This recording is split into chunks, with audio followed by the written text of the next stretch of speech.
Welcome to the Adventure Mechanics. I'm Devin, And I'm Chandler. and today we're talking about the best video game ever and why it is The Elder Scrolls 3 Morrowind. Maybe. I mean, I am speaking for myself. Um, Okay, granted. yeah, I am in control of the podcast now. It is mine. We are talking about my favorite game, which celebrated its 20th anniversary. Oh, that makes me feel even older. I said that and I went, that can't be right. And then I thought about it and I went, no, that's exactly right. Yep. Released Ugh. May 2002. Yep, and on Xbox in June 2002. And I happened to play it on Xbox, not on computer, which probably turned out to be the correct choice, all things considered. I mean, I'll have some thoughts about that, especially Oh, when yeah. I start talking about impressions and mods. Yes. Oh, yes. Well, I'm putting the cart before the horse. But yes, we are here talking about the open world action role-playing game by Bethesda Game Studios of Elder Scrolls fame. Yes, which indeed, this is part one of 3 parts. So I hope you like Morrowind because we're going to be talking about it a lot. There's a lot to talk about. Especially when it's one of our favorite games. Indeed, where I can find like basically everything and anything to talk about with this game. It's wonderful. But yes, by Bethesda Game Studios, published by Bethesda Softworks. And as we mentioned, it came out for PC May 2002 and for original Xbox in June of 2002. The game itself is set on the island of Vardenfell in the Dunmer, or Dark Elf homeland of Morrowind. There are 2 expansions to the story, like 2 totally separate adventures from the main storyline. That is Tribunal, takes place in the capital city of Morrowind, Mornhold. And that came out, I think, fall 2002, if I remember right. And then the Blood Moon expansion, which takes place on the island of Solstheim, which if you have played Skyrim and its DLCs, you will recognize that. Of course, if you've played Morrowind and you've played Blood Moon, then yes, of course you know that it's in Solstheim. But if you haven't, yeah, it's in there. And that came out winter 2003. I want to say February. For the second expansion, Blood Moon? Yeah, Blood Yeah. Moon, I think was, yeah. Dead Nuts, February 2003. Oh, nice. Huzzah! And then later in 2003, I think fall, the Game of the Year edition with both of the expansions and the other little add-ons and fixes that Bethesda had done was packaged together. You are 3 for 3 on that one. Released Woo! October 31st. Oh, nice. It's it's a thing. I played the Game of the Year edition on original Xbox, which was the thing. I remember shopping with Mom at Target, and we just like were walking by the video game aisle, which, there were usually some like interesting things there because the video game landscape was very different, back in 2002. And I remember walking by and I saw the Xbox logo and the cover stood out to me.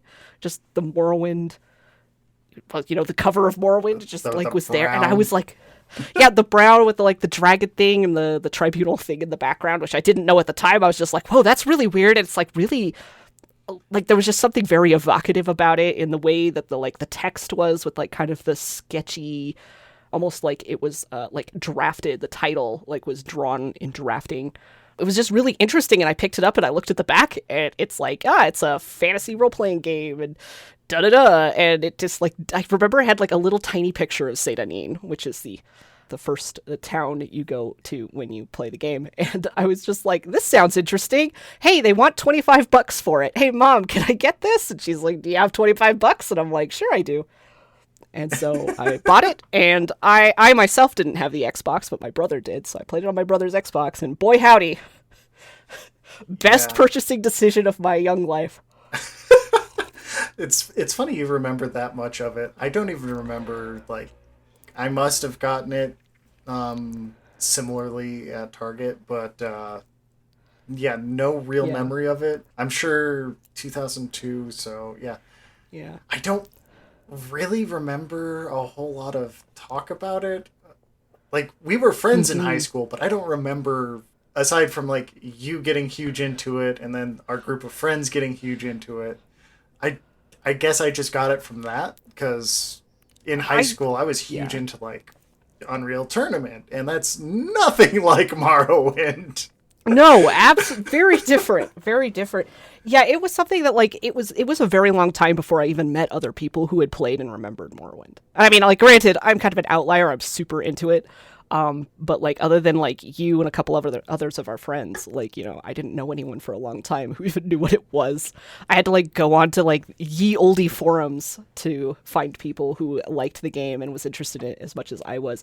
And I probably remember this just because it was such a big important thing for me like at that time, and then like as a creative it's like had a lot of influence on me, so that's Yeah. probably why I remember it so much. But yes, back to the history of the game. It actually at launch and then following up, it sold incredibly well. It was very well received. In fact, I got this little fact from the Wikipedia article. It says, quote, Morrowind was the best-selling RPG for Xbox in 2002. It was one of the top 10 best selling games on Xbox from May through October 2003, a full year after its initial launch.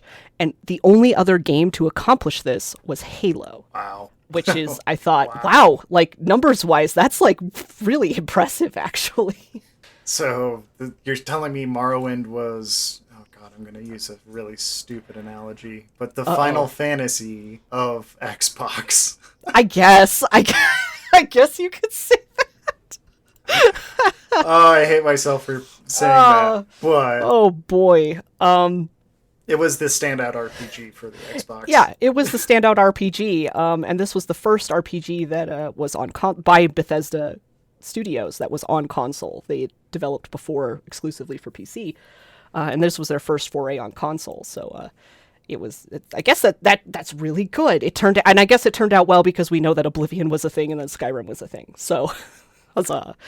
Critics generally received the game well. They applauded the scope of the game and the depth of the story and the lore and the interactions you could have in the game, its style, and the freedom to play basically however you wanted to play the game. You want to ignore the main quest? Fine, you can ignore the main quest. You want to kill a quest-giving character? Sure, okay. You could do that if you want to. Do you want to kill God? I guess you could do that. Which god do you want to kill? Which god do you want to kill? You have an option. There's only one option not available to you, and that's because someone beat you to it. Oh, Hashtag spoilers. So, but some of the detractions that critics had and other, just generally people who played the game was, at launch it was incredibly buggy. It had some issues for PC.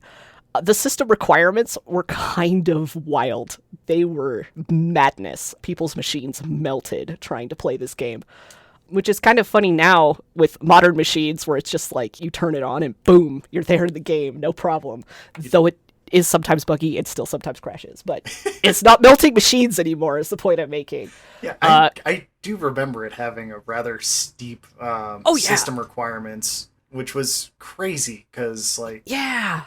again, my touch point is on Real Tournament, and that was what I was playing, so my machines could run it, but it was still really high, like absurdly high. Yeah. Yeah. Absurdly high. My computer at the time that it came out would not have been able to run it, which is kind of weird to think about because if we hadn't had the Xbox, I would not have experienced this game at that time, and it's just weird me to think that's like, oh well, just lucky that my brother was a power gamer, a young power gamer, and was like really into video gaming, so we had the Xbox. Let's see, other detractions. Combat, not great, kind of weird, doesn't feel great, and that's true. And also the journal was an absolute mess and So, terrible to use. And I believe they tried to fix some of that with Tribunal, like they added it, but it didn't.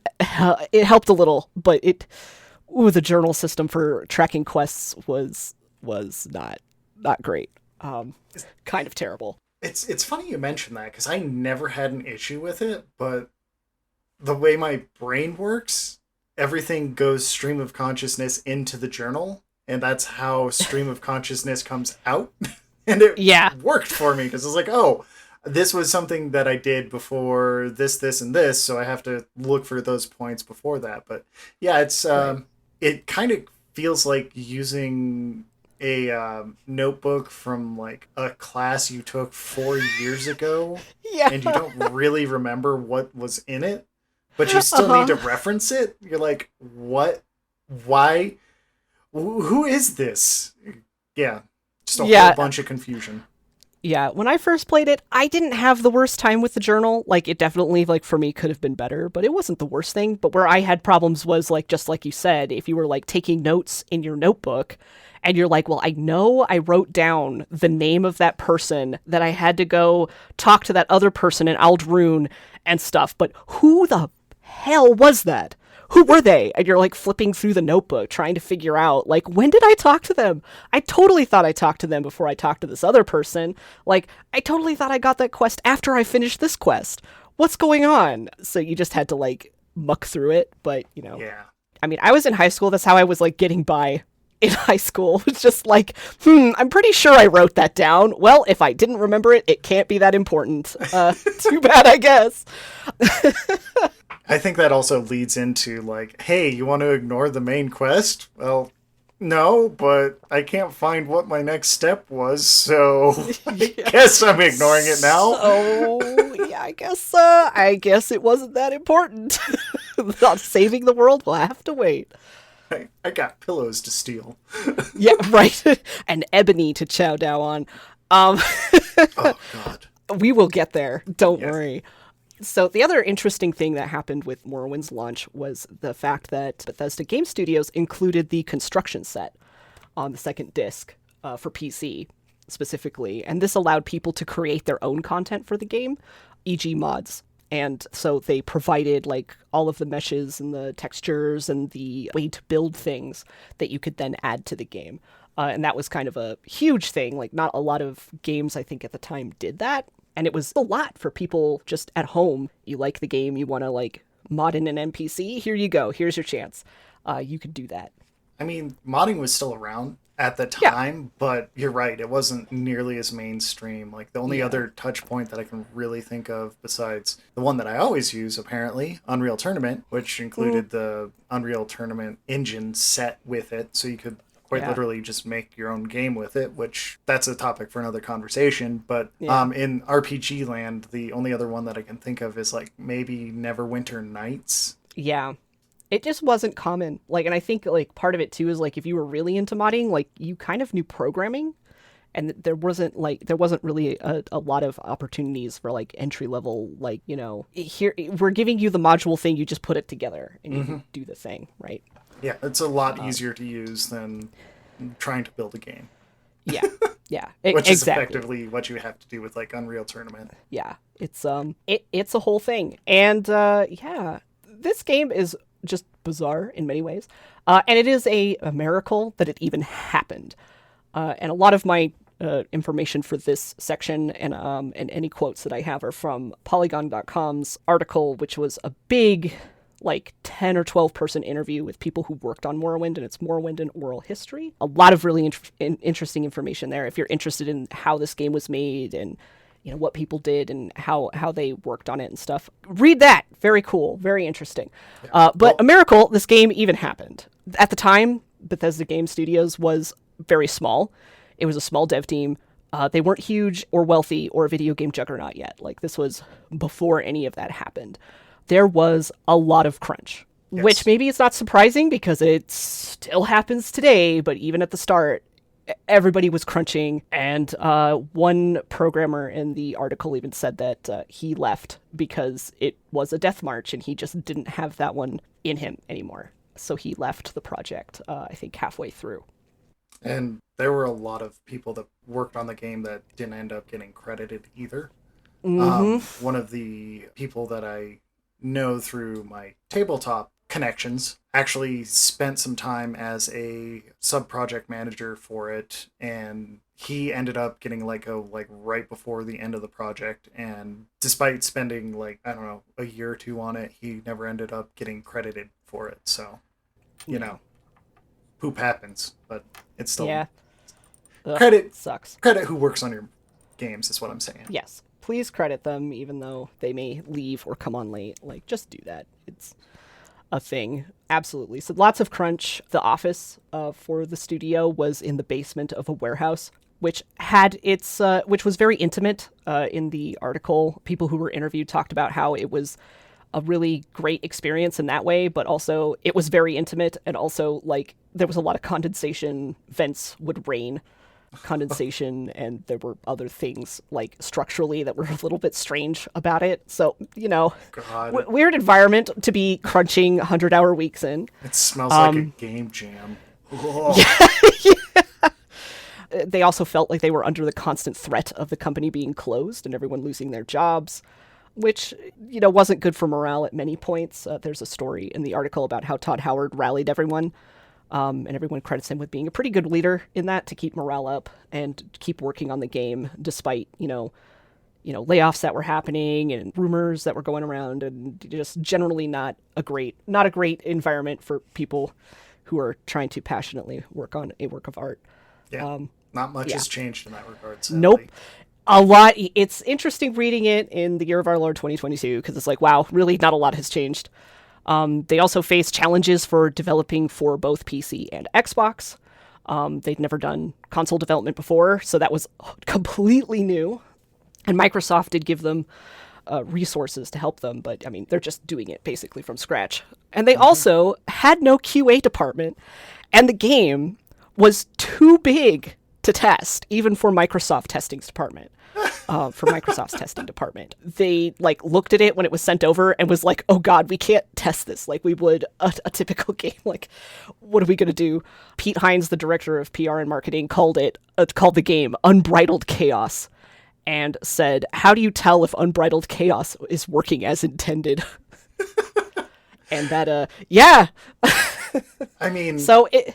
Okay, so I do have some comments on that. I'd love to hear your comments on that. First of all, for those that don't know, my day job is QA. If it's too big to work on in terms of testing, you started testing too late. That being said, this is game design. Yes, you test too late in game design. Why they didn't break it down into systemic game design, so making sure their magic system worked or anything like that, is beyond me, but yeah, it kind of shows that it wasn't fully tested. Yeah, it clearly, I mean, when you kind of look at it, you go, yeah, this doesn't look like it was fully tested. They just did their best, probably, with what they had.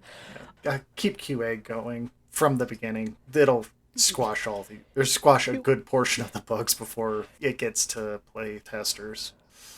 Yeah, QA, very important. There's a quote from Ken Rolston, who is the lead designer, and he said, "We got through certification the first time we submitted the game. That makes no sense. If you're going to talk about miracles, the things that have to have been divinely influenced, there is no chance that a game of that scale, that had that many moving parts, should have passed cert the first time it went through." And my assumption is that Microsoft said, this is a product people are going to love even if it's broken. I mean, yes. Yes. I'm pretty sure that the person that was going through the cert was like, boot up. Oh, no. Yeah, no. God, oh no, there's so many things. It's huge. I have 10 hours at best to go through and certify this. We're just gonna hit that big green check mark and call it a day. Yep. I did my best. Yeah. Gold star. I tried. Oh, that's terrifying. Yep. So that's a bit about the background, the history of the game, and some fun tidbits about game design back in the day. Yeah, it's a miracle we got this game, but I'm very glad all the serendipity that goes into this being a thing, that I can talk about it here with you, Chandler, today. Yeah. So, yeah, I think this is a case study of any game getting released at all is a miracle. It is true. It is true. I 100% agree. Any game that makes it is a miracle and very special. Mm-hmm. Making games are hard. Which also, before moving on into the next section, it is worth saying that, we've kind of alluded to this, but worth saying directly that making a video game is a huge collaborative effort, and that usually only a few people get their voices heard on it for whatever reason. And it's just worth remembering that I'm going to be pulling quotes from certain people because that's what I've got. But a lot of people worked really, really hard, death march hours, to make this game. And it is wonderful, and I love it, and I appreciate every single person that had a hand in making it. And we should remember that there are many people that we may not even know their names. Yeah, exactly. And if you look at the sheer amount of people hours that goes into a game of this scale, you realize that it's going to take a lot of hands to get it done this millennium. Yeah. Like, a lot. So. Yeah. So, I've talked a lot. Time for you to talk, Chandler. Oh, it's my turn. So yes, because I'm going to ask you your impressions of the game. Oh, it's a fever dream. A yes. a very, very passionate, very infuriating fever dream. You start off in the character creation screen, which is typical for most RPGs, right? You start off in a boat before you even get there. Well, yeah. That's more going into the story, but yeah. That's true. Yes, that's for part 2. Bad B, slap on the wrist. I was told not to talk about story, damn it. But I know, I did. I told you. I done told you. Yeah, so you start off with character creation, and you don't really understand the full implications of every decision you're making there, up to and including the name of the class of your character, which, if you've played any other Bethesda game, you can rename yourself, and some of the things that you can rename yourself are fucking hilarious. My personal favorite is Asshole. That's because every time I get caught pickpocketing in the game, people will call you by your character class. So, nice try, Asshole, is just, chef's kiss perfect. But yeah, it's, as you've mentioned, Evan, the combat in this game is really hard to get used to. Yeah. Starting off, let me back up. If you've played Dungeons and Dragons or any tabletop role-playing game, you'll understand the mechanics. Roll dice, chance to hit versus the other character's resistance to getting hit, right? That's what it boils down to. Yep. Problem is, game doesn't show it. So, you are playing and you're like, I'm swinging my sword and nothing is happening. The thing is attacking me and hitting me all this time, and I'm doing fuck all. It's like the crosshairs are on this person's face. I've even moved it to their chest to try and get a better hit. I just can't hit them. And nothing's happening. And if you're starting off, you're like, oh, okay, well, I'm going to be X, Y, and Z, and maybe I forgot to include a weapon in my build. Yeah. So you're sitting there with really low combat stats, and combat in this game is not forgiving. If you are fighting in the game with anything less than a 35 to start with, and I mean that's the bare minimum, you're better off just running away. There's no reason to even attempt to fight. Even the crabs in this game, which are the mud crabs. Yeah, they're pretty desk-sized rocks, and they will kill you. Early in the game, you are so squishy, it's hilarious. Just bad. It's like a true level 1 character where it's yes, I'm gonna go out into the countryside and adventure, and then you're just immediately killed. Yep. Yeah, slaughterfish are awful for that. It's I'm just gonna go in the water here and go over to that little island that's not 4 meters away, and 30 slaughterfish come in and just maul you to death before you absolute death. It's also worth noting as well that in this game it is unlike Oblivion and Skyrim, where you can just level up skills, and whatever skills you level up go to your level to leveling. Morrowind doesn't do that. You have select skills that you choose, your major skills and your minor skills, and anything that is not in your major or minor skills you can level up, but it doesn't go to your actual character level. So if you're yes, I'm going to be a marksman, and you don't put short blade or long blade in there, but you end up using a short blade or a long blade, well, that's just sad for you. Yeah, you're not going to level up very much, but you will be a badass level 1 character. Yeah, yes. Which is kind of the way I started playing this, it's like, oh man, as you level up in the game starts ramping up the difficulty. You'll see harder enemies more frequently on the path and whatnot. And me being in high school, it's like, oh, so you're telling me if I don't level up, the difficulty will stay flat. And that birthed the invention of the ultimately useless build of a character that had all the skills that I would never use in the game and all the skills that I constantly use as miscellaneous ones. Very funny. Don't recommend playing it that way, but very funny to play that way because everything is really flat and the difficulty curve doesn't ramp up that way. That's not my experience of Morrowind. Like, that it just different monsters have different difficulties attached to them, and you just have to find the ones that are rough. I mean, yes. It doesn't have like a leveling system like Oblivion does, where like, you know, the leveling kind of rubber bands on you as you level up. Morrowind doesn't do that. Morrowind has that same system, but it's not Oblivion level, like cranking it up to 11 style. Huh. This is where Oblivion's rubber banding came in, or at least where it started. They didn't push it as hard as they did in Oblivion.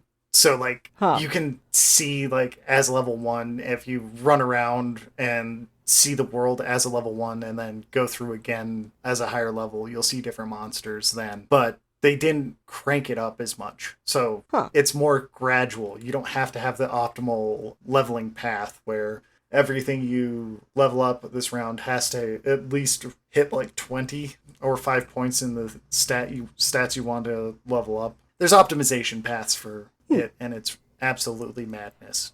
That's what I'm getting at. That's interesting. That's never been my impression of it when I've played it. It's always been like, oh, well, these things are placed here on purpose, and if you're going into places, I know like some places will spawn in higher level, like some dungeons spawn in higher level character, like beasts. Like I know what are they called? The ancestral tombs do that, you know, they'll spawn in more if you're a higher level. So like some of the early level ones, if you don't go there, then like you'll go in and have a harder time.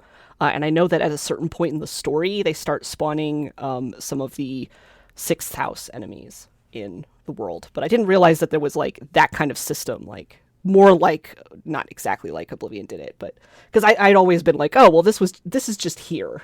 And it doesn't matter what level I am. It's always going to be here. No, it's, you know it's what I mean? dynamic. That's interesting.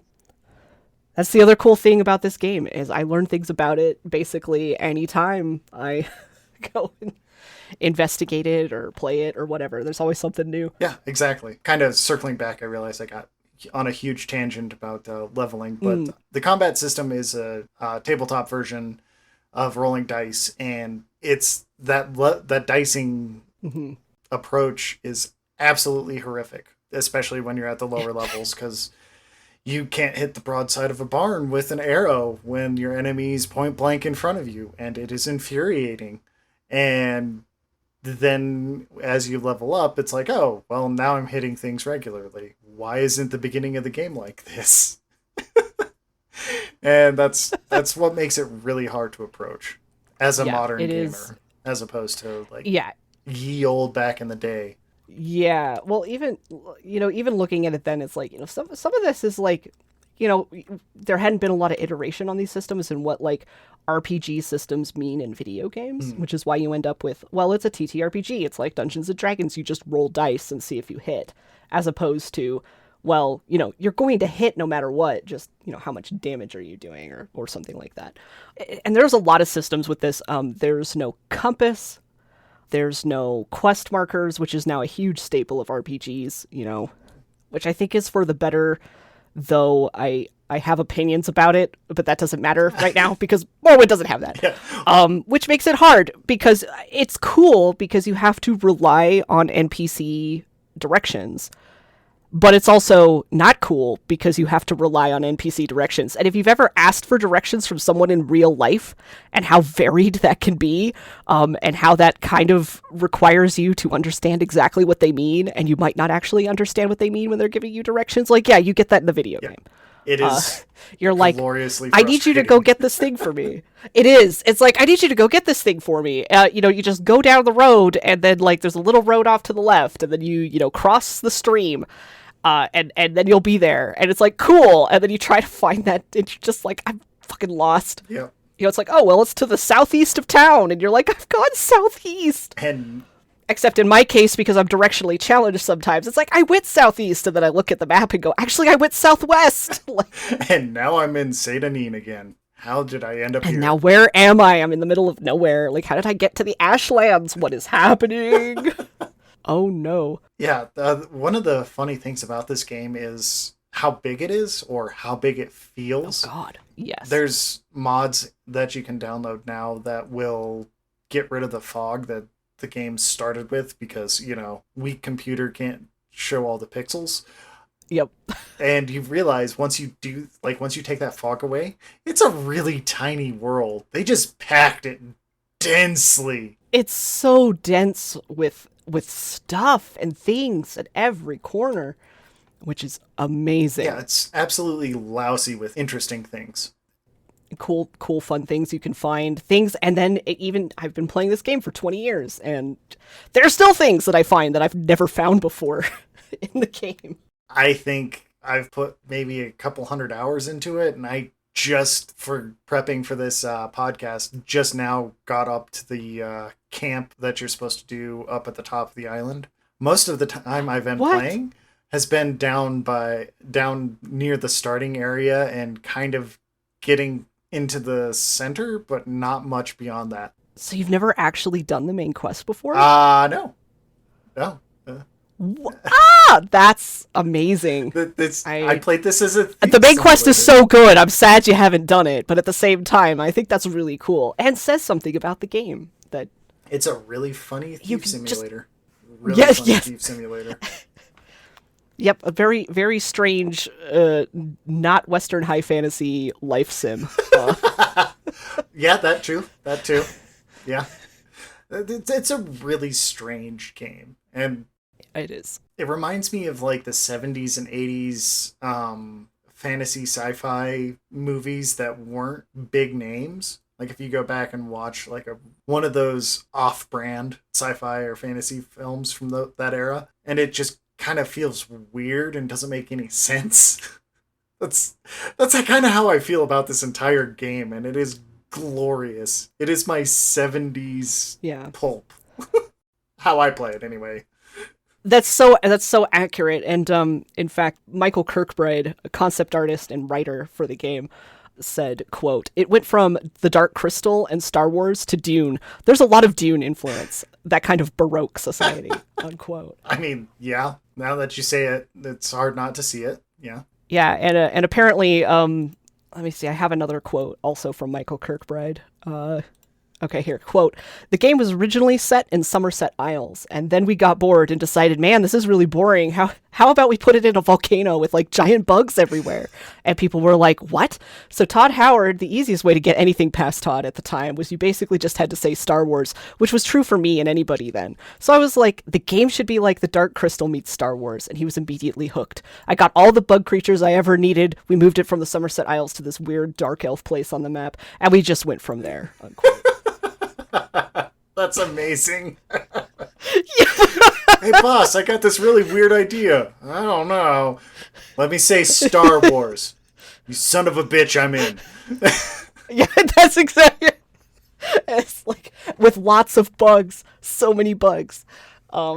It's for the better that they did that too. This would Yes. not have been nearly as interesting if this was, for lack of a better comparison, like Oblivion setting. Yes. It wouldn't have been nearly as compelling to me. Yeah. Because it's just the Yeah. weirdness. I agree. Yeah, it's just so strange. It's something like you'd never seen before. Like Lord of the Rings had just come out, in 2001, the first Lord of the Rings film. There was a lot of there was a resurgence of, Western high fantasy. And I was familiar with that because I read a lot of fantasy more than anything. In middle school and high school, I was very familiar with Western fantasy and Western high fantasy. And this was something completely different. You show up at Satanin, right? And it's sort of got buildings that are kind of medieval, and you see the Imperial Guard, and he looks, kind of medieval, but kind of Roman.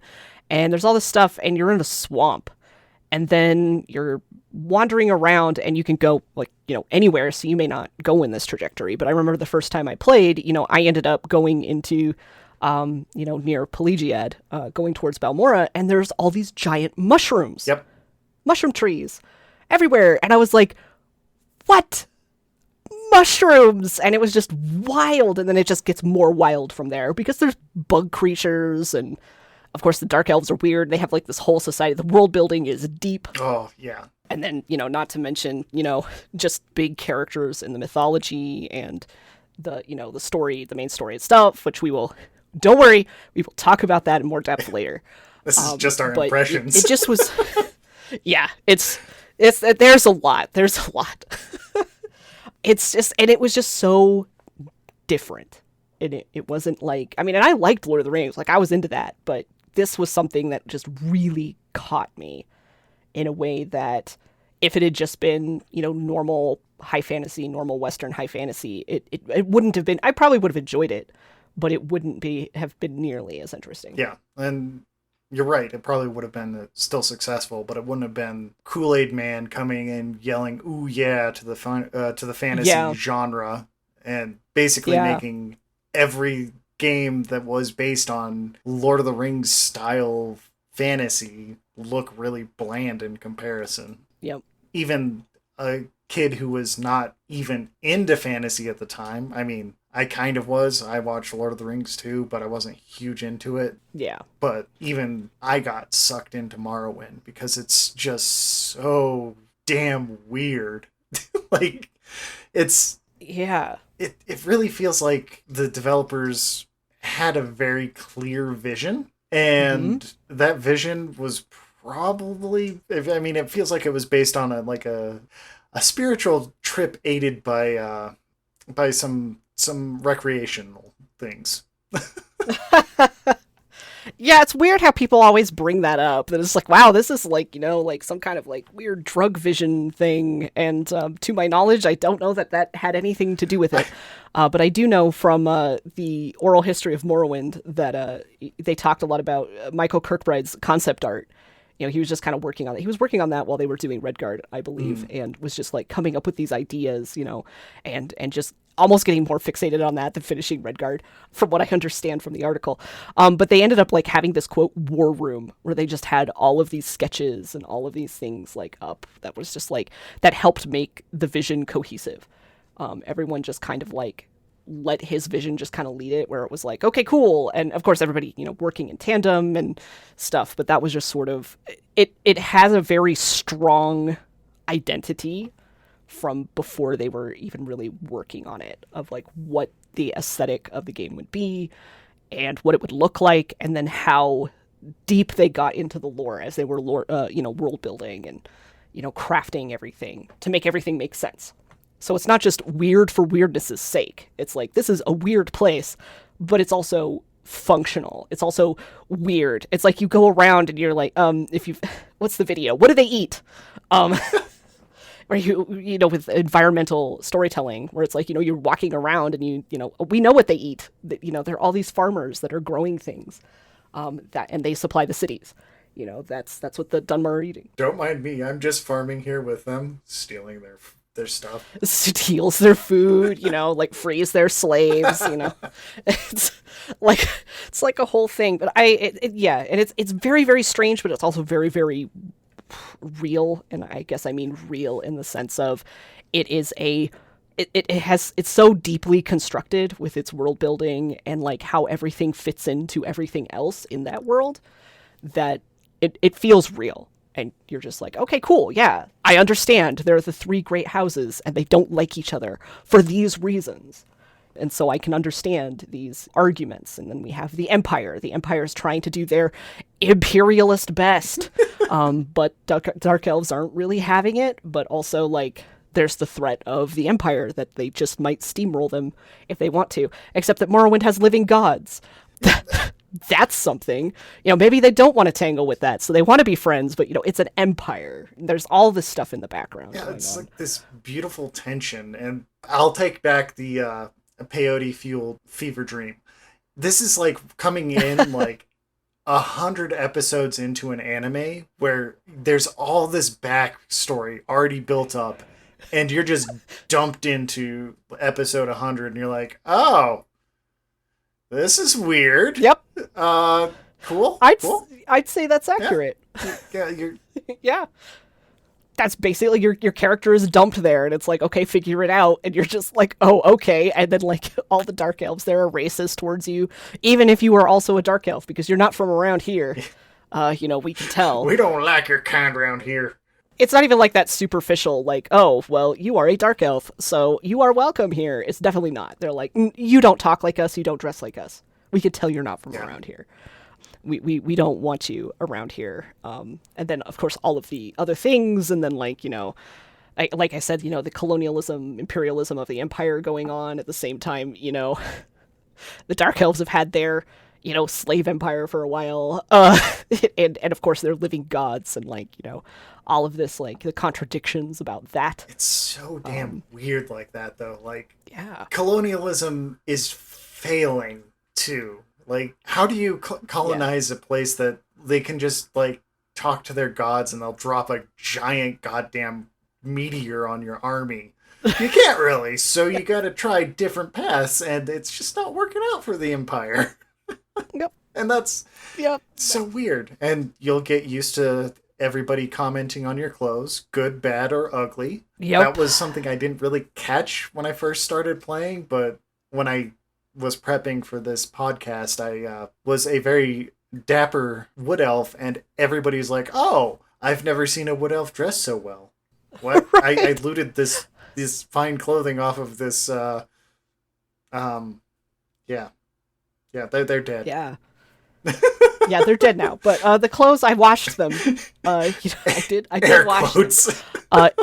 Yeah, and I think yesterday when I was just kind of like running around and exploring, and just like I meant to do like actual, like, I'm going to play some more of the story, and I just ended up wandering around and flying around and looking at things, because levitation's a thing and it's wonderful. But I walked into, I can't remember, it was just like some random, I think it was like a House Telvanni outpost, and I walked in, and one of the people there, I came up to them to talk to them, and she she just kind of how how the models kind of turn to you when you approach them, and she just turned to me and said, I wouldn't be caught dead in that outfit. And I was like, I don't think I've ever been told that in my entire time playing this game. And I felt really self-conscious. I was like, what am I wearing that's so bad? Hold up, let me open my menu. Oh. It was just an expensive robe. It wasn't an exquisite robe. Okay. That makes more sense. Yeah, that was the problem. But yeah, I was just like, man. Goodness. And then you talk to them, and the text is just completely irrelevant to what they said to you. And it's like, oh, welcome, traveler. Yeah. I'm here to help. And it's like, bitch, you just insulted me. What the fuck? Unless you've first arrived on the island, in which case everyone's just mean to you. Like, what do you want? Yeah, except for some of the shopkeepers. Oh, who's the guy that greets you and wants his ring back? Fargoth. Yeah, he'll be your friend. Yeah, Fargoth will be your friend. The only friendly guy. Only friendly person. At all. Basically. Even the guards are like, yeah, get out of here, you fucking prisoner. Yeah, get moving. Yeah. Good lord, and don't talk to ordinators. They're scary. Oh my god. The ordinators in Vivek City are just like, oh my god, these guys. I have never had a chip develop on my shoulder so quickly about, I want to murder every single ordinator on this entire goddamn platform.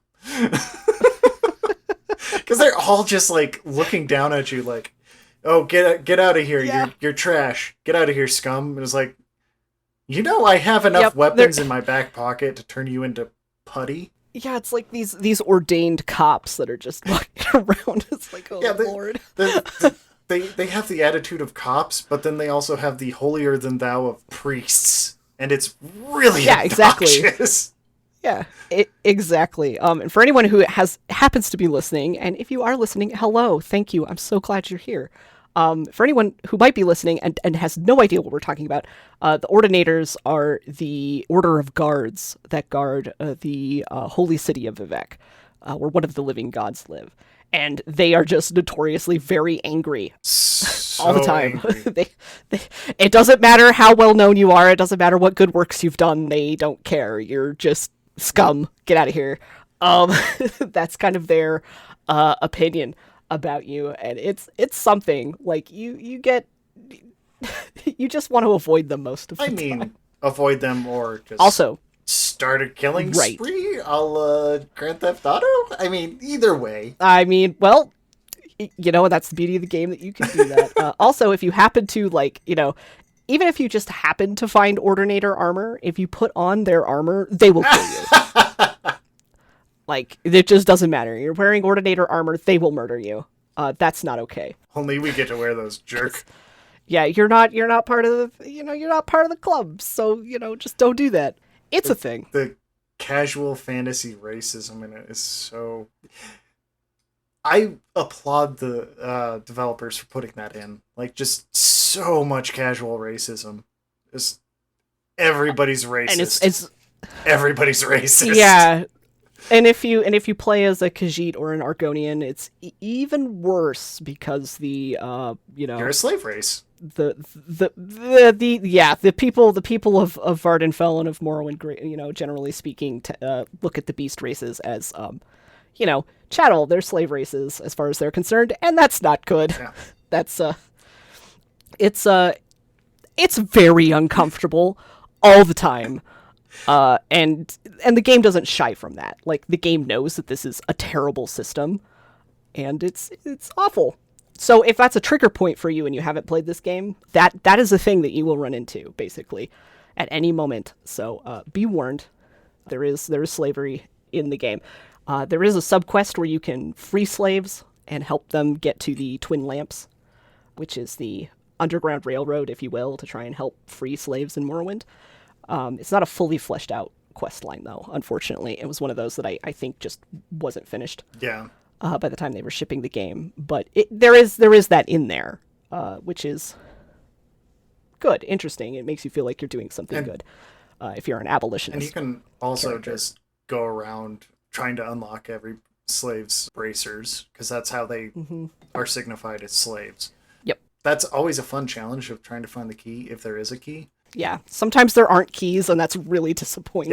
Yeah, honestly, I think if there were a key available to every bracer, but you would have to figure it out, like kind of play detective, that would be an interesting side quest line sort of thing to do. But yeah, it's really funny to do. You're just like, oh look, your slaves are working in the field. Well, they're not so much anymore, and They're not working for you anymore. and they'll just stand there casually. Yeah. This wasn't a time where, the models would just go walking off once you'd freed them. So you've got to use your imagination a little bit. And that's kind of the funny part about it too. Like, there's all of this glorious world building with hundreds of thousands of pages dedicated to lore, and you can literally spend hours just reading books in a bookstore, which is really funny to me that that's included. And then you run into like cases where you're like, oh, this doesn't make sense. Why are the slaves just standing there awkwardly? I freed them. Go. Shoo. Nope. They'll never move. Yeah.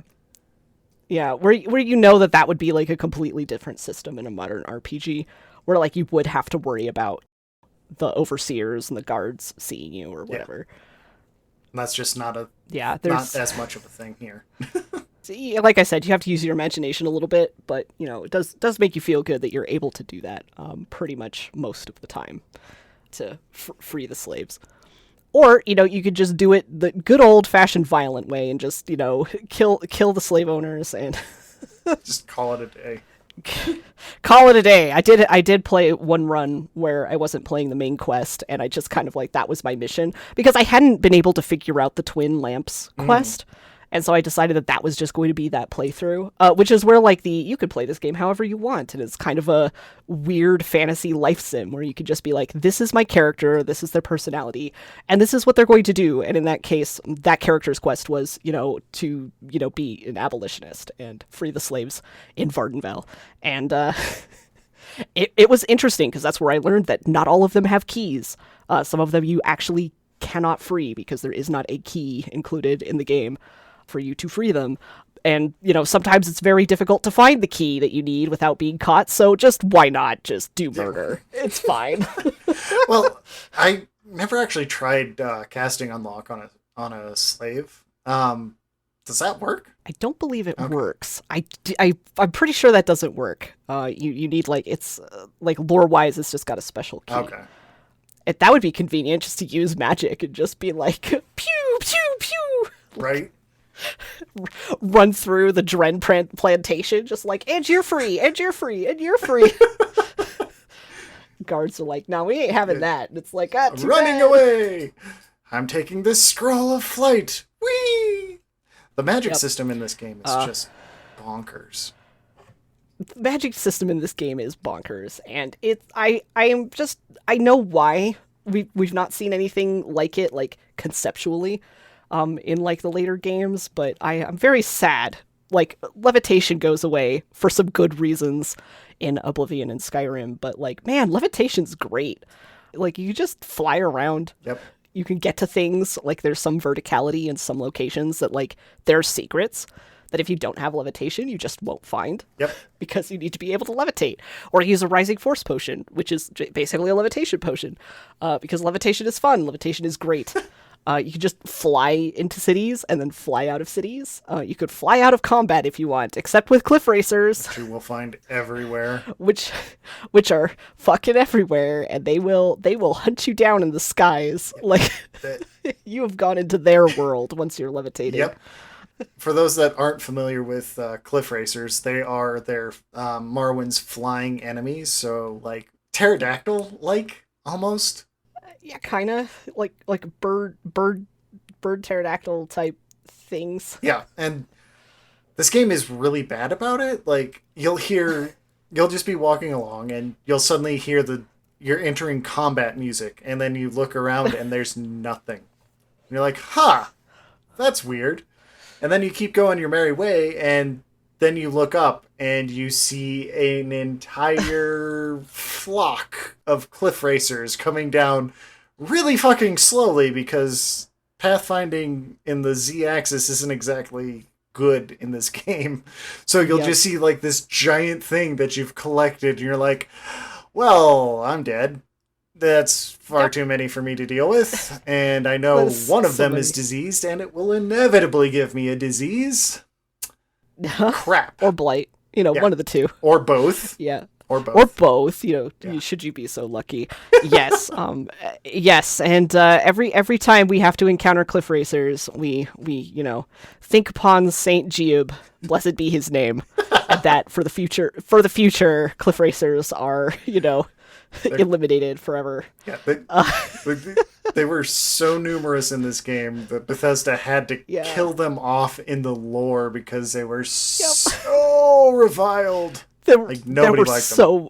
They were just everywhere. It was wild, and they're very, very aggro. Remember when we said this wasn't tested? Yeah. That's one of the main ones. Like, should this be really cranked up to 11 for spawning cliff racers? Yeah, maybe these smaller creatures shouldn't, spawn that often. Like, even rats, there aren't as many, rats and, Quama foragers and other smaller enemies that spawn as much, or even medium-sized enemies that spawn as much as cliff racers. Yeah. They're just everywhere. Yeah, and it's incredibly annoying. Like, you'll be in a tense fight outside of a temple or something, or like what do you call them? The Daedric Shrine. There we go. That's what I'm thinking of. And you'll just have barely finished off everything. You have 3 hit points of life left, and then you hear the music hasn't stopped. You're like, oh crap. And then just a random cliff racer. Hello! I'm not gonna lie, that has killed a lot of my runs. Yep. It's like it happens so many times that if you play Morrowind a lot, you just know. And when you say Cliff Racer, you can hear the sound in the back of your mind. It's like a trauma response. Just like, oh no, not again. You get flashbacks to the last time you were mobbed. Yep. Which speaking of creatures in the world, you have the cliff racers, like the weird bird pterodactyl weird things, and then you have all the bugs, like you have Nyx hounds, which are basically quadruped bug things. They Uh, they kind of look like Irish wolfhounds with the but if they tentacle were head, insects, like a tentacle yeah, head. I don't know. yeah, It's really yeah, they're bizarre. like Irish wolfhounds if they were like bugs. Yeah,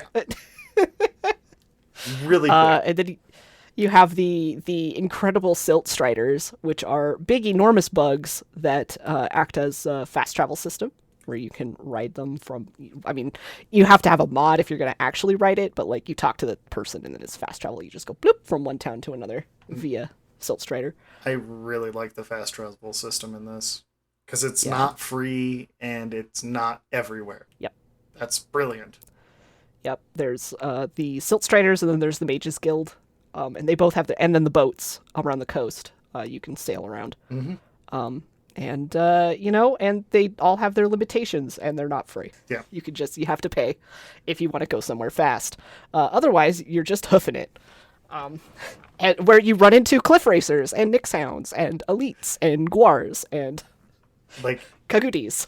everything. Everything. All of the things. And if you're in the Molag Armura region, then you're running into Daedra all the time. Winged Twilight, Golden Saints, Ogrim, That person on the side of the road Hunger. could be a bandit. Yep. Yeah. They're Ashlanders, just camped out around the world, and some of them are not hostile, and some of them are hostile. And it's kind of like a fun tension point, I think. Do I talk Yeah. to you, or do I just try and run Are they by you? friendly? You run up, like, are they friendly? And then they the bad music starts playing, and you hear "You Inwa," and you're like, oh god, no. Wait, you're not even Dark Elf. Why are you calling me an Enwa?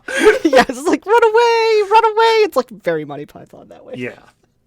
Oh my goodness. Yeah, there's Or you go into a fight with something and you're like, aha, and you poke it and you hit it and it's like a fraction off of their health bar and they hit you and it's like 3/4 of your health bar goes away and you're like, never mind. I didn't want to do this. I made a horrible mistake. Yeah. I don't know what I expected. Every ancient crypt. That's me. Every Yep. ancient crypt. Oh god, bone walkers. Yeah. And bone lords, and they could damage your strength, and then suddenly you're over encumbered, and you have 0 strength, and you can't carry everything, and you're just like, well, shit. Yeah. What am I gonna do? I'm gonna have to drop everything and run back to town, because again, there's like no fast travel unless you have like a scroll of divine intervention or CV intervention that will teleport you to a imperial cult shrine or a temple, respectively. Oh, that's what that spell does. Yeah, that's what it does. Yeah, that's what CV intervention does. It teleports you to the temple, the nearest temple. Oh, I've never used that. Yeah, because CV is the tribunal. Oh, okay. Yes, Yeah. that is the word, and the word is CV. Yeah, so that's what it does. Yeah, I've Now you know. never interacted with that. I saw the spell. I was like, cool. I would like gold for this scroll, please. And that's about I it. would like gold. Yeah, it's handy to have a couple of the divine and CV intervention scrolls on you, just in case you get hit by a bone walker and you have to like drop all your shit. Yeah. Yeah, I don't Uh, I don't really dive into the ancient crypts because of that. Yeah, it's kind of scary to do that. Scary too if you happen to come across a 6th house base. It's like, oh no, I don't think I want to be here. It's like, haha, I'm in danger. Accurate. Accurate. Just like, oh no. Then there's Dwemer ruins, and there's quite a bit of lore about the Dwemer, which is to say, we don't know a lot about the Dwemer. And that was like the dwarves They're like, nominally. yeah, they're like the reflex for dwarves in this world. They're another kind of mare or elf, if you will, also called the deep elves. And they were like steampunk elves, really. They're like, you know, a very kind of like Mesopotamian looking dudes with you know, doing steampunky stuff.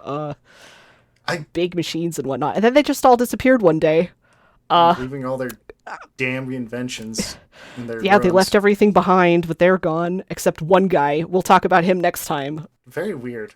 Like the lore in this Yeah. is it's not like 40k amount of lore, but for an RPG from 2002, just an insane Yeah. amount of lore they put into this. And Yeah.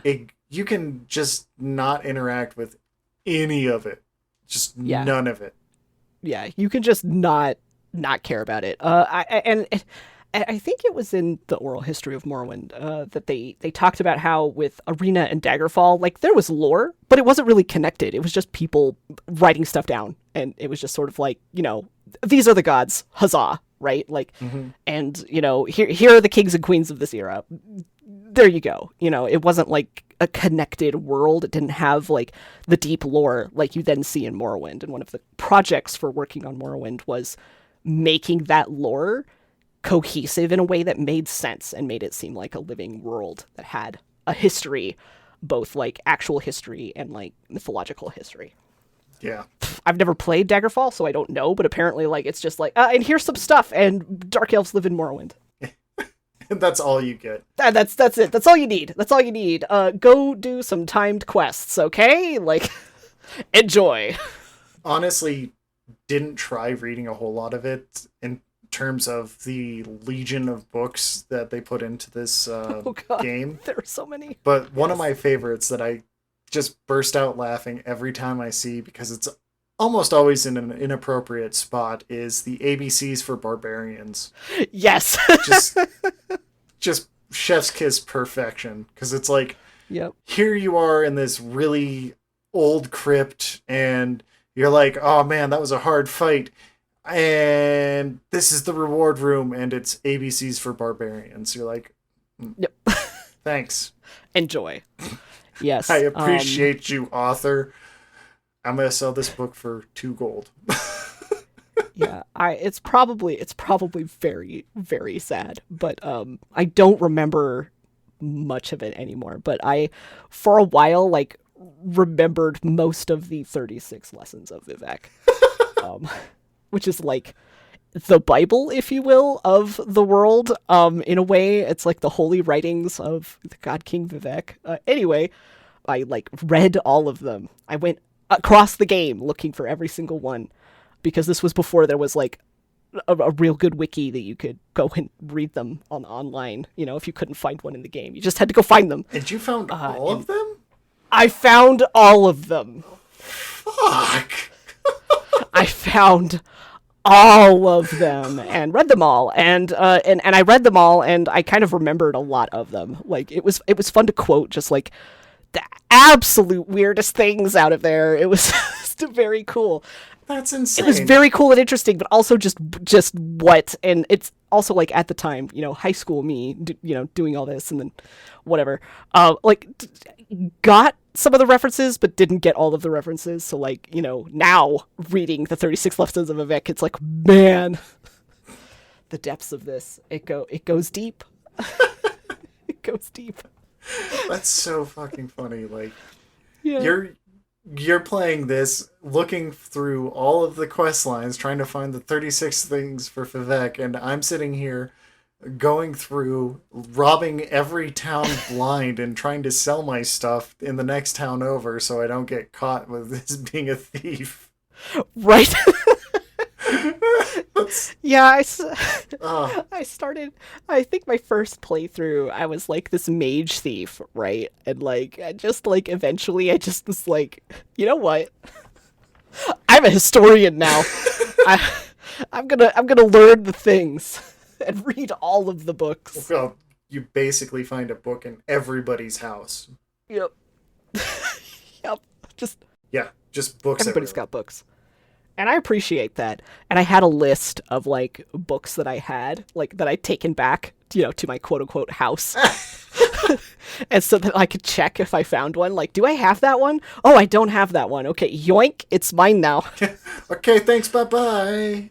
Taking it back to my house, quote unquote, my house. Yeah, that was one of the things that Morrowind did that was really funny. Like, the NPCs couldn't go through doorways, like into inner cells or outer cells, like they do in Oblivion, and I'm sure they do it in Skyrim too. Yeah, they do it in Skyrim. Yeah. So you would end up in this really hilarious situation where somebody chased you home or back to a place that you were squatting in. Yeah, because you could squat in like any house that was locked. And it was really funny because you would just be like, oh, it says it's this person's house, but I unlocked it, so it's my house now because nobody will it's my ever house go now. in. And Yep. you would forget that somebody was chasing you, and you were just like organizing in this house that you claimed because the owner will never come home. And then you're like, okay, cool, I'm gonna go adventuring again. Step out the door, and there's just that same person that was chasing you. Yep. And you're like, ah. Yep, that's my preferred method for dealing with the Dark Brotherhood dudes that show up because of Tribunal. Because, they're not supposed to show up for a while, but they just show up when you're level 1. Like, if you have, Tribunal enabled, if you have it installed, they just show up. And if you're level 1, like, they just could wipe the floor with you. It's a fight for your life. It is a fight for your life, and it's not really intended to be that way. And there are mods that can, fix this today so that, you can either turn it off until you're ready, or, they show up when you're a higher level. But yeah, it's like my preferred method of dealing with them is to like run, either like sleep indoors and then run out and trap them in the house. So, because they can't chase you. But then if it was like Caius's house, like after Caius has left, that's kind of sad because you may want to get back in there. Or you forget where you slept and you're like, hey, I remember sleeping here, this is a good spot, and there's this is a good assassin waiting for you inside. The assassin's waiting for you. He's like, I've been waiting 46 days and 7 hours, and you're like, oh no. Well, I'm gonna go back through this door. Okay, bye. Yeah, I'm just gonna leave. Bye. Yeah, in my most recent playthrough, I actually forgot that was a thing that happened, and so like I got to Caius's house. Don't worry, we'll talk about Caius next time. He's important for the story, but he's an NPC you have to go talk to, and you could like share his house for a while. Anyway, so I like slept over at his house, and the Dark Brotherhood spawned in. And I was like, oh no, Caius, help me! And he just stood there looking at me while I'm like fighting for my life. I'm like, what the hell kind of a test is this, Caius? Caius! Oh my god, that's so funny with the NPCs. I thought for sure maybe there was some flag or something. Like with other NPCs, sometimes like they'll help you if you're in a fight. Like guards are programmed to do this. Like if you drag in an enemy, that they will fight that enemy that's attacking you. If you drag it into a city, for the most part. Yeah. But I thought like maybe like there was some flag for that for allies. No, Caius just sits there and looks at you. Well, stands there. He just stands there and looks at you while you're fighting for your life with this Dark Brotherhood guy, and there's just like this dead Dark Brotherhood dude on the floor, and I'm just like, you want to help me carry the body out? Like, it's not on top of my skooma pipe. I don't give a fuck. Yeah, he's just like, oh, okay, can I be advanced in the blades now? Like, you saw me fight this dude. I fought like, and in fact too, like sometimes it's like, look, I fought 4 Dark Brotherhood guys. Okay, like. Caius is like, well, maybe you should just go talk to that guy in Eberhard, like your journal says. And it's like, yeah, well, I haven't been to the south of Vardenfell yet. I was busy fighting for my life. I was busy. Oh my god, that brought up one of the funny things that ended up happening on my last playthrough. At some point in the story, people will just approach you in town and just start spouting weird stuff at you. It's plot related, so I'm not going into it. But if we'll talk about it later. If you just ask them what they're talking about too much, their attitude towards you will be like very hostile. So you can basically aggro them into combat. And if you aggro somebody into combat like that, the guards will not intervene. So in this playthrough, I ended up having one of my one of my characters running through Balmora, and this guy that I just aggroed into combat was chasing me everywhere.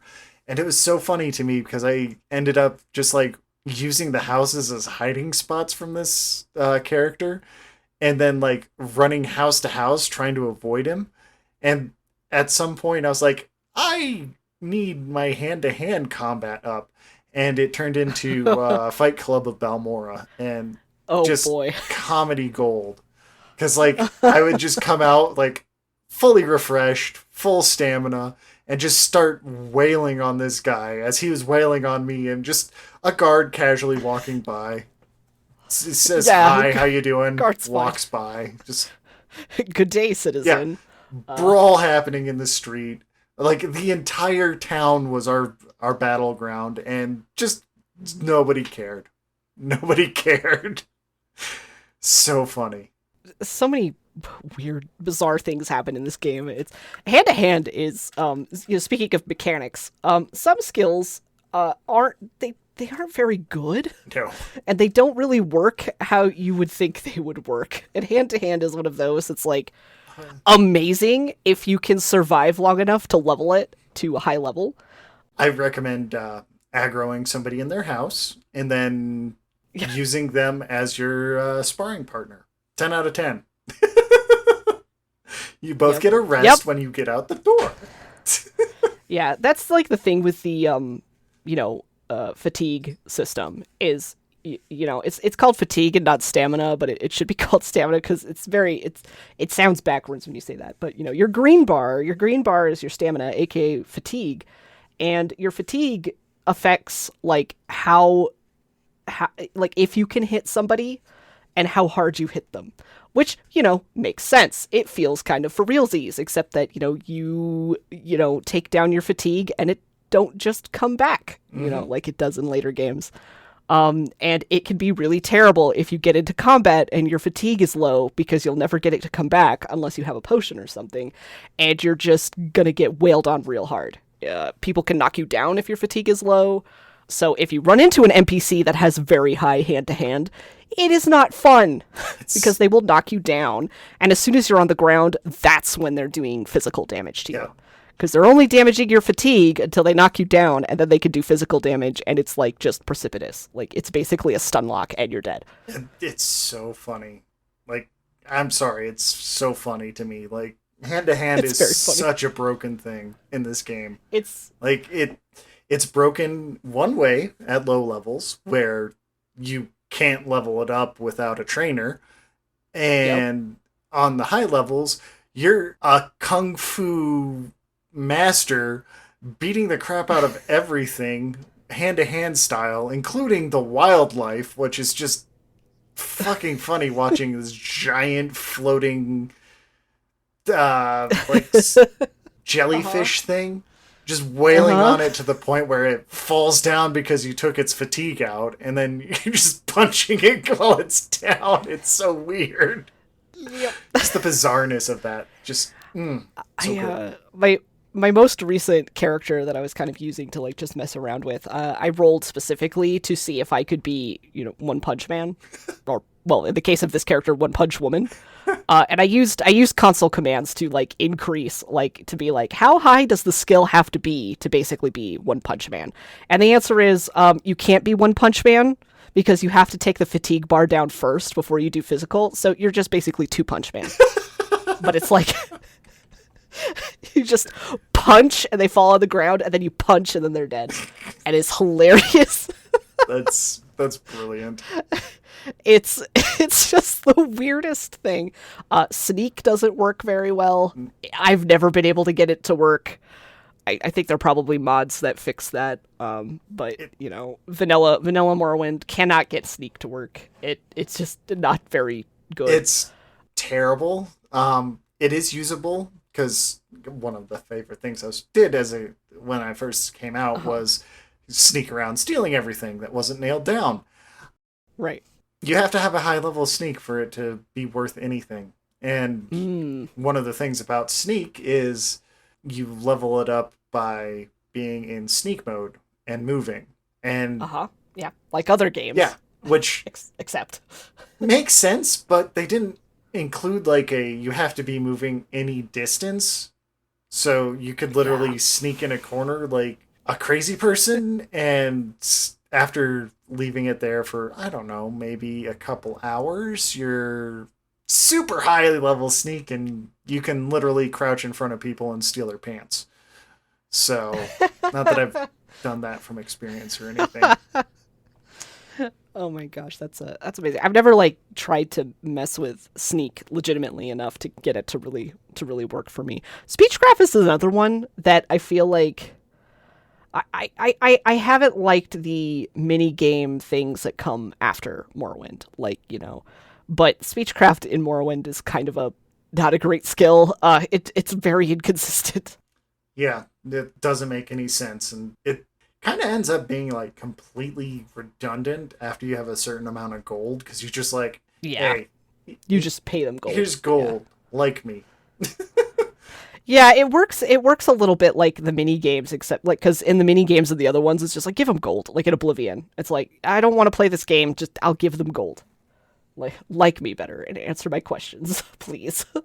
Yeah, I never really figured out what you were supposed to do with speechcraft beyond randomly insulting people, which is I mean, yeah, randomly insult them so that you don't get in trouble for attacking someone if you have a quest where you need to kill someone. that was literally the only thing I ever remember seeing level up for speechcraft was just Yeah. constantly shit talking somebody in a bar.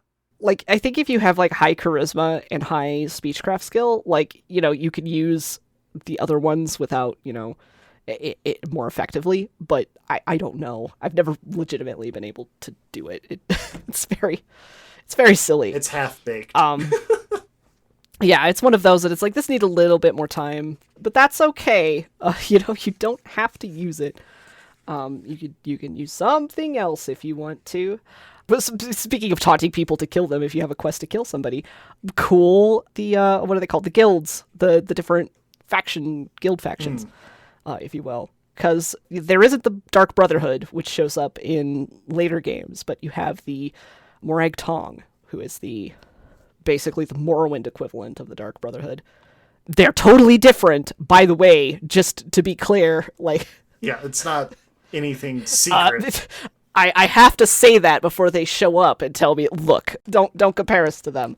We're totally different, but that's like your Assassin's Guild, where you get a writ. But the cool thing about the Morag Tong is that there's a whole system in the world of the game where, like, if you have a writ from the guild that you're going to kill somebody, like, you can kill them in broad daylight and then just show the guards the writ, and they go, oh, well, okay, I guess we can't do anything about this. Yeah, they're like the mafia. Like you're just Yeah, we're just gonna it's we're just gonna whack that guy, and you're like, I got the orders. See, whacked.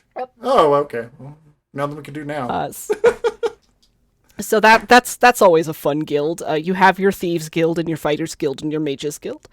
You also have the temple. You could join the tribunal temple. There's also the Imperial Legion and the Imperial Cult. Which are two separate things, right? Two separate things. Yeah, they're two separate factions. But they're, Pretty intermingled. Imperials. Yeah, and they're, the Imperial factions. The Tribunal Temple is obviously the temple. Serve the living gods. What am I missing? I feel like I'm missing Oh, one. there's a whole lot of factions in this game. Yeah, there's a bunch of stuff, and it's kind of interesting because, like, the quest lines tend to lead to, you've done all the things and now, like, the headmaster wants to retire, or the guild master wants to retire or something, or you kill them. I don't know, it depends on the quest. But then you're, like, in charge, right? Like, that is the trajectory. But unlike other games, I don't think that you can complete all of and be like the head of all the guilds in Morrowind. Like, I know that, like, the Fighters Guild and the Thieves Guild, if you're part of both of them, there is a quest that, like, you have to choose Yeah. because you're going to break the rules for one if you try and complete the quest. So there's things like that, which I think is cool. It's neat in later games to be like, oh, I'm just going to be the head of the Mages Guild and the Fighters Guild and everything. But it feels a bit more reasonable to be like, you could pick maybe two. Yeah. And those are your factions, right? Or, you only really have the time to do one because your advancement has to do with your skill levels, Mm-hmm. and different guilds require different skill levels and different skills. So maybe like one faction, like two factions might have similar skills, so you could like do both of them, but the other ones, would be totally different. So you may not advance as fast. So And I think it's neat. and it's kind of, this is going to sound really sacrosanct at this point, but it's brave of them to do that intentionally. Like, you can't be everything all at once. And they went away from that with like every game afterwards, which I get. You don't want to lock people out of content, especially if they're only going to do one playthrough of your game. But at the same time, I feel like Morrowind does it a little bit better because the world feels more alive when you talk to people, when there's like, oh yeah, remember you're 100 episodes into this anime and these people have some history that you just can't stomp over and be like, no, I'm the boss now. And that feels more right in terms of like a world. Like, you're not going to be the boss of everything. Yeah. And just feels better. I agree. And it's also, I think it opens, not everybody is going to be a kind of role player type character. A role player type person. Like, your mileage may vary. But if you are kind of a role player, like it gives the game more replayability because you know that you can craft a character to go in a certain direction.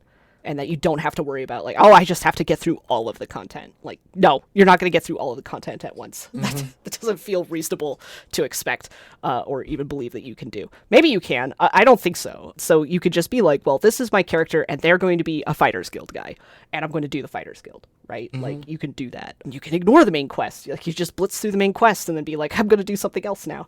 Or roll a new character. And I think that helps when you can't just, the game doesn't really want you to just be everything all at once. Yeah. That it wants you to kind of engage in a different way than you do in later games. And another one that you can only pick one are the Great Houses, which is House Hlalu, House Telvanni, and House Redoran. Yep. Which are the great houses of the Dunmer. And you pick one, or you could pick none. You don't have to be a part of the Great House. But if you want to, you could be one of the Great Houses. Yeah, and there's some interesting consequences for that, but we'll talk about that in story time. Yep, that's more story related because it does bear on the main story. But those are other factions you can join and do quests for and advance in. Let's see, other things in the world. Daedric quests, they exist. I actually was like very recently realized that there were Daedric quests in Morrowind. I thought that was an Oblivion thing because you just find them in Oblivion. Yep. I never found one in Morrowind. All of my exploring, I never found a Daedric shrine. That's funny. I think I found one. I was watching someone's Let's Play, and they found a Daedric shrine, and I was like, wait a minute. Morrowind has Daedric shrines? How have I never found one? Which, again, so dense with content. So much stuff. But yes, Daedric Shrine, I've not done one of the Daedric quests in Morrowind in my playthrough. I've not yet come across one, and I haven't done a game where I am specifically going and looking for them yet. So I have to roll up a new character. I gotta roll up a new character. I mean, just roll up all of the new characters. Let's see, what other things have we not talked about with this sort of thing? Well, I'm not really talking about any of the expansions because those are beyond the scope of this for now. Yeah, it was a lot. Yeah, we're mostly going to be... I will probably be referencing a little bit to Tribunal and Blood Moon, but mostly we're talking about the base game. Because if you think the base game is dense with content, both of the expansions are dense with content for what they are. It is amazing how much stuff there is. So in story time, I'll probably just kind of like touch on the story of those two, but mostly we're just talking about the base game to try and like keep it reasonable. Otherwise, we'll be here for years. I don't know how many hours. Years. We'll be here for years. Just talking about one game. I'm happy to do that. Yeah, just talking about the one game. You can be a vampire in Morrowind, but that's not a fun experience. You probably don't want to do that. It's terrible. I like it because it feels like it fits for if you are going to be a vampire, like it's going to be a hard life for you. People can tell you're a vampire, you can't go out in the sunlight, and all of this stuff. And so like you just have to play very carefully. And I think that that's neat because I think that that's like how would I put it? There's a lot of conviction there. It's, just that is the concept and we are just going to hold to that rather than like making it easy for a player to play a vampire, which I think is what happened in, later games, especially Skyrim. Yeah. But we're not talking about Skyrim. Yeah. It is rough. I have tried a vampire playthrough and I was doing it on purpose. And like, I actually like looked at a guide to be like, what skills should I set to be an optimal vampire character? And it was just rough. It's a rough playthrough to do. And I appreciate that they held to that and decided, you know what, if you're going to be a vampire, it's going to be hard. But that's like a whole like subset of content that is like interesting that basically nobody's going to see. Like very few people are going to see any vampire content. Yeah, because it's so punishing. Like really punishing. Your health just tanks when you're outside, and it wasn't you're dead. Quite sunrise yet, but there was enough light to do it for you. And and you're dead. And you can't talk to like most of the vendors because they're like, "Oh God, you're a vampire! Get the fuck away from me!" It's a hard knock. They yell at you. Yeah. Yeah. Most vendor. I think the only vendor that will talk to you is Creeper the Scamp in Caldera. Yeah. I literally had to go back like hours when I accidentally got infected by it. I was a little too spelunking. Yep. It's rough. I love that it's there in the game, and it's something that I'd like to do like a full vampire playthrough, but boy, is it. It's hard. Yeah. It is not easy. Very punishing, like you said. One thing I do want to bring up, this is kind of a segue, but the music. The music in this is amazing. God. And it's orchestral, very much so. And it doesn't like play all the time, but when it does play, it feels right. Like, the game really knows when to play the music and when to hold it. Yeah. And I just appreciate it when games don't have music playing all the time. Unless it's like, I don't know, like a Doom style game where it's just going to be action the entire time. And this isn't it. Yeah, the music is absolutely beautiful. It's just really good stuff. And, it like... the soundtrack is probably like rent free in my brain all the time now. It's just like, wow. The main theme plays and I'm like, tear. With the drum beat at the beginning that sounds like a heart, which is thematic, and we'll talk about that in part 2. Oh yeah. Yeah, it's such good. Either people are gonna be excited for part 2, or they're gonna be like, oh Christ, part 2? What are you talking about? What are they gonna even talk about in the third part? Oh, we could talk more than 3 episodes. We're limiting ourselves. Oh yeah. Being that this was kind of my baby, Chandler was like, you know what? You just decide. You decide what's going to be best. And my initial outline would have been like 6 episodes, and I'm like, that is too many episodes. I'm like, that's too much. We gotta shave that down. And 3 is a good number, and also the Tribunal Sylvie is many diegetic reasons for that. Yes, there's lots of... 3 is a good number, okay? It's a triangle is a very strong shape. It has a very balanced base. Anyway. Oh, goodness. And also, jumping off of the music, which is wonderful, and I listen to it even outside of the game, just to have on. It's just very comforting. My alarm is one of the tracks. That's amazing. From the soundtrack, because it's like not too bombastic, but like it's enough that like as an alarm it works, or it's like, oh, and then of course it's something I like. And so if you have an alarm, it's better to have something you like, I think. Your mileage may vary, but we're not talking about alarms. Anyway, sound design. I did an experiment. I was trying to make a video that didn't work. Rip this video idea. But I turned off the music in the game and just left on the ambient sounds. And boy howdy, are they great. Oh yeah. Like really like deep soundscapes in all of the different locations on Vardenfell. I was amazed. I knew that there was like ambient sounds and stuff, but like I'd never heard them like fully because there was usually music playing. But man, some of them are creepy. Like some of the places in the Ashlands with like the wind whistling between the Foyotas and the stones, and like rocks falling in the distance and the gurgling of the mud pits. I'm like, what? Yeah. Oh my gosh, unsung heroes, the sound design people. Well done. Yeah.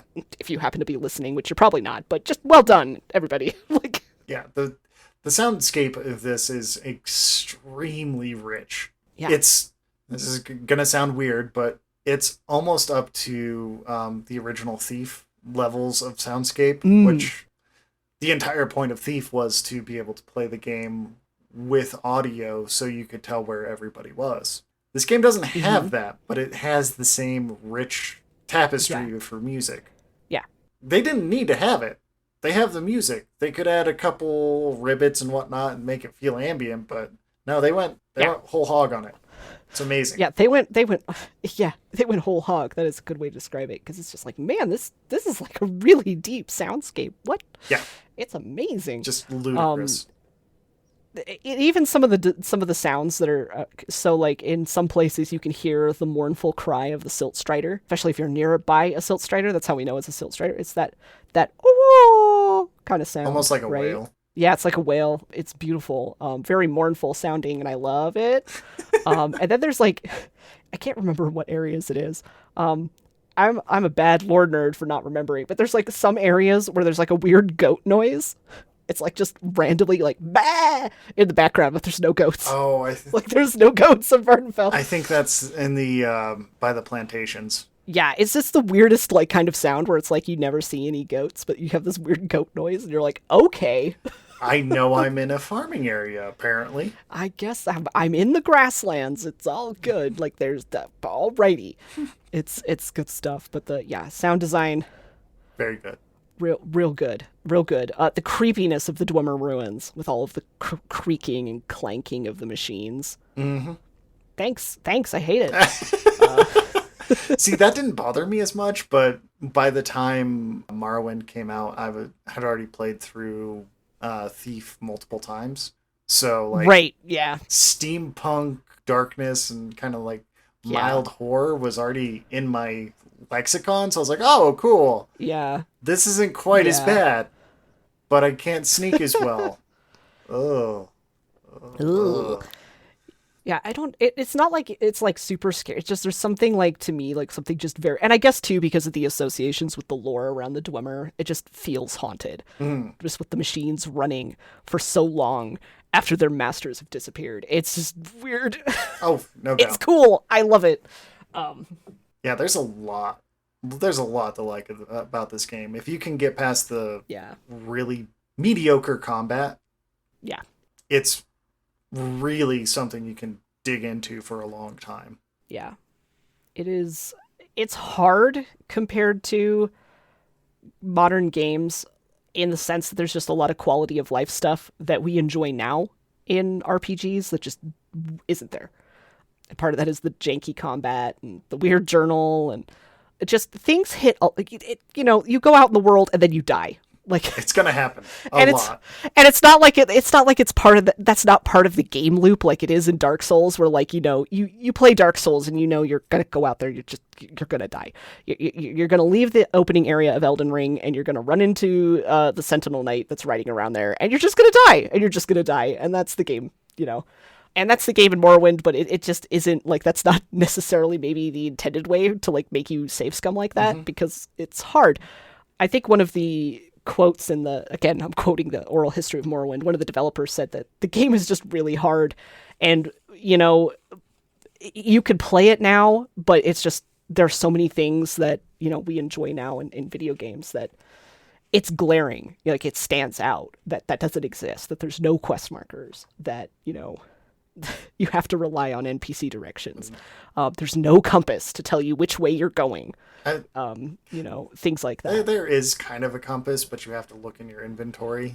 You have to, like, open the map and then look at the way that the arrow indicating your location on the map and, like, which direction it's pointing. Yeah, it's not just easily accessible while you're moving. Yeah, it's not like, and if you're directionally challenged, like yours truly, you're going to go in there and you're going to be like, yes, okay, I'm going west, and you're actually going east. The entire time. Just If I don't know why. I don't know why this happens. It even happens in other games, but in Morrowind it happens a lot just because like there's nothing to tell me like, dummy, you're going the wrong direction. You think you're going the right direction, but you're wrong. Somehow I'm on the West Coast again. Damn it. It's like I wound up back where I started. Yeah, there's a lot of niceties that just aren't in this game, and I think that's what makes it so special. Like, yeah, I agree. If it had a lot of the niceties that Skyrim has of like organization of the journal or any of the things that don't force you to slow down and think or contemplate or anything like that, it would be a worse game for it.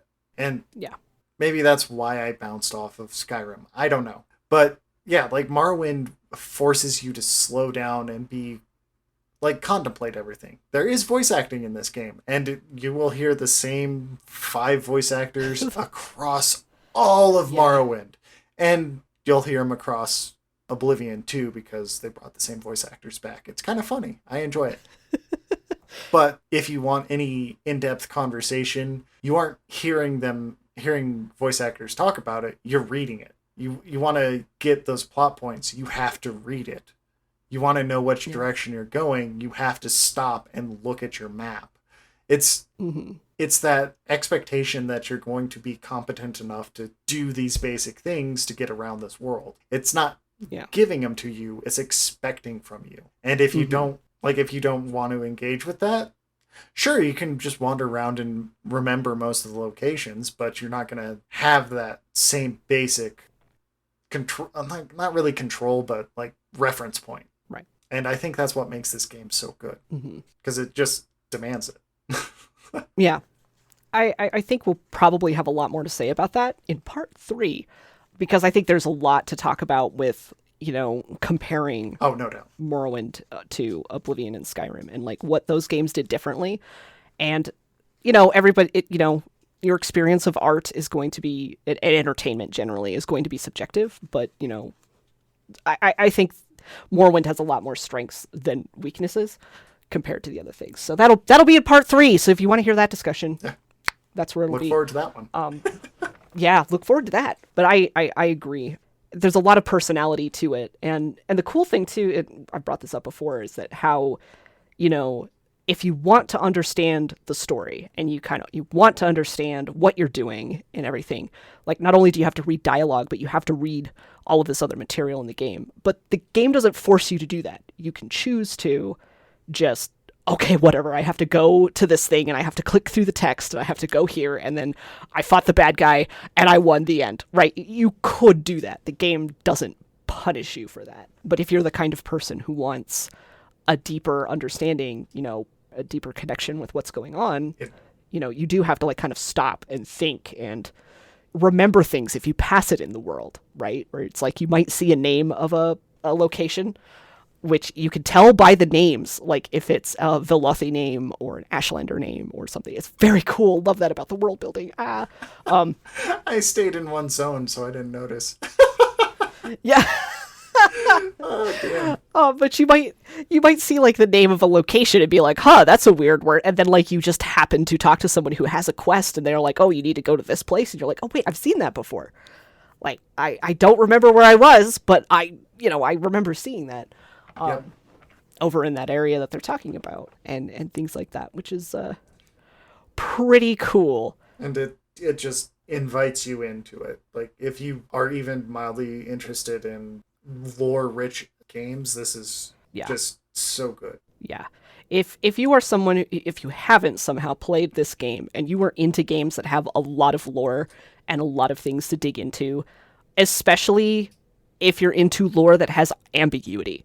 Like, if you are, like, a real, quote, a real historian, like, but I mean, someone who studies history who knows that, like, there are going to be gaps in your knowledge and there are going to be conflicting stories and there are going to be conflicting sources like sources like primary texts and stuff, right? If that's a thing that you like in your lore, you're going to love this because all of everything, and we will get more into this in part 2, but, here's your little teaser. Everything is contradictory. There's just so much here that's not just like, world building in general, or like world building for like, you know, Morrowind itself, but like just all of the myth, the main story. The game allows you to interpret the main story how you want to interpret it. Yep. It doesn't hold your hand and say, you are the hero, you are the person who is important and do things. Wait for more about that in part 3. You know, it says like, you know, here's the information and you can do with that what you will. Yeah, it doesn't even really hint that you're even one of the important people in this story until like you're almost out of quests in Balmora to begin with. Like, yeah, you go through your first city and you're like, oh, well, welcome, adventurer. This is all you get. Yeah, you're just a person, you know, doing stuff. Like, you don't even really know why you're there. Yeah. You're just doing a job. And kind of the understanding of the story at that point is like, you know, you're doing a job and this is better than being in prison. Yep. You know, it's going to be so cool to talk about that. I don't want to get ahead of myself. Well, it's so good. I'm gonna wrap this up then, because if we don't, we're just gonna start going into that. And I know. Yeah. Well, do you have anything else you want to talk about with impressions about the game itself, its setting, you know, mechanics, anything that we may not have already touched on? I mean, there's a lot of crunchy mechanics in this. Obviously, we only like lightly touched on everything, but if you're into like crunchy style games with like deep engaging mechanics that are sometimes inscrutable, so good. Like, there's a lot to get into, but it's a lot of stuff that they also carry over, so I'll probably talk about it there too. So, yeah, just a very good game. I can highly recommend. I am biased. It is my favorite game. It is my number one. If I had a top 10 list, which I don't have because I haven't made it, it would be number one. Nothing yet has dethroned it. And I suspect that nothing probably will, just because it's one of those games that it's just so important to me that it's going to be in that number one slot. I mean, but you know, I haven't lived my whole life yet. We haven't seen what video games can do. Maybe there will be a contender for the throne eventually, but for now, Morrowind is great. I recommend it. If you haven't played it, it's dated in some ways, but there's just really, I think, a lot there to like, especially if you are more roleplay minded, if you like deep lore, and you like kind of exploring things and fighting things out and just like, you know, living the adventurer life and wandering around a weird island populated with lots and lots of bug creatures. It's really weird. Like, Fever Dream is accurate description, I think. Yeah. And if you haven't played this and you're tired of like the Western high fantasy RPG, like, give it a shot. It's weird. It's different. Worst case scenario, you find some interesting scrolls. Yeah, exactly. But, yeah, I'm not. You get hit by a bone walker and have no strength and have to walk back to town naked. Yeah, it doesn't hold your hand, and yeah, the world invites you to engage with it. So, yeah, highly recommend it. Look forward to part 2 and part 3 coming sometime. But for now, where can people find you, Chandler, on the interwebs? Well, people can find me doing game development stuff. If you haven't listened to some of the side quests, I do those when we are, you know, knee deep in an RPG that demands a lot of time from us. But I also hang out on Twitter in the game developer circles there as at JCSirron, JCSIRRON. If there's anything that you wanted to comment on for the podcast or comment on it for like any of the games I design, reach out to me there. I'm always happy to have a fun conversation. How about you, Devin? I was going to say fun conversations are fun. I am currently a lurky cryptid on the internet. I'm not really active on my socials or Twitch or anything right now, but you can find me if you want to. I am at Merrywyrd, MEREWYRD, on both Twitter and Twitch. Yeah, like I said, I'm lurky. I'm just kind of, you know, hanging out in my cave right now, but you know, life's rough, which is also why Tom wasn't able to join us tonight, because as we're recording this, he's had a real rough time lately. Just life's hard, and we understand. Mm-hmm. Yeah, but and that said, life is hard, and it is okay to reach out to somebody if you need help. Your mental health and your well-being is important. And if you've gotten this far in the podcast, we appreciate you, and we would like you to stay around and listen to the others. And as Chandler said, you can, talk to us about this or any other podcast that we've done. If you have a game recommendation, just let us know. Oh, yeah, especially if you have a game recommendation. That could be really funny. Oh, yeah, we we live for those. Well, currently, we're just recommending things to each other, or if we come across something. But yeah, so with that, I guess we will leave you for now until part 2 of our Morrowind tripartite special. And until then, we have been the Adventure Mechanics. I'm Devin. And I'm Chandler. And we'll see you next time. Bye. Oh, that's so weird. Was that good? Did we do good? I love it. It was just so weird not being in the driver's seat.